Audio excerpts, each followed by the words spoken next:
தேமுதிகவை பாஜகவுடன் இணைக்க விஜயகாந்த் திட்டம் வைத்துள்ளதாக மக்கள் தேமுதிக நிர்வாகிகள் குற்றம் சாட்டியுள்ளனர்.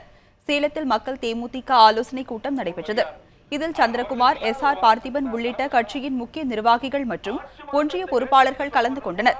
கூட்டத்திற்கு பின் செய்தியாளர்களிடம் பேசிய சந்திரகுமார், திமுக பொருளாளர் ஸ்டாலின் தலைமையில் சேலத்தில் நடைபெறும் மாநாட்டில் தேமுதிக நிர்வாகிகளும் லட்சக்கணக்கான தொண்டர்களும் திமுகவில் இணைவார்கள் என குறிப்பிட்டார்.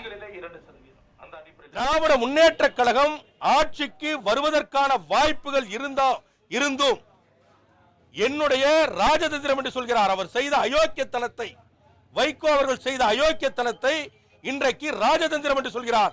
தான் செய்த ராஜதந்திரம் இன்றைக்கு திராவிட முன்னேற்ற கழகத்தை ஆட்சிக்கு வரவிடாமல் தடுத்தது என்று சொல்கிறார். ஒன்றை மட்டும் சொல்லிக்கொள்ள ஆசைப்படுகின்றேன்.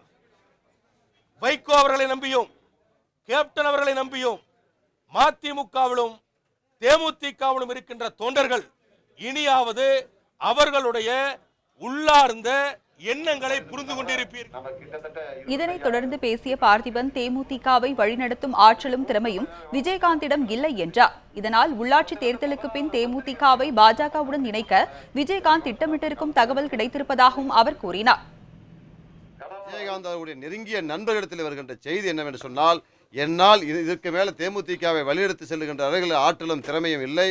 ஆகவே இவர்களை நம்பி நான் இனி செயல்படுவதற்கு ரொம்ப வாய்ப்பு குறைவு. அந்த அடிப்படையிலே நான் பாரதிய ஜனதாவில் இணைந்தால் சரியாக இருக்குமா என்ற கருத்துக்களை எல்லாம் இன்றைக்கு விஜயகாந்த் அவர்களும் அவருடைய மனைவி அவர்களும் இன்றைய கருத்துக்களை கேட்டுக்கொண்டிருக்கிறார் என்ற செய்தி எங்களுக்கு வந்து கொண்டிருக்கிறது.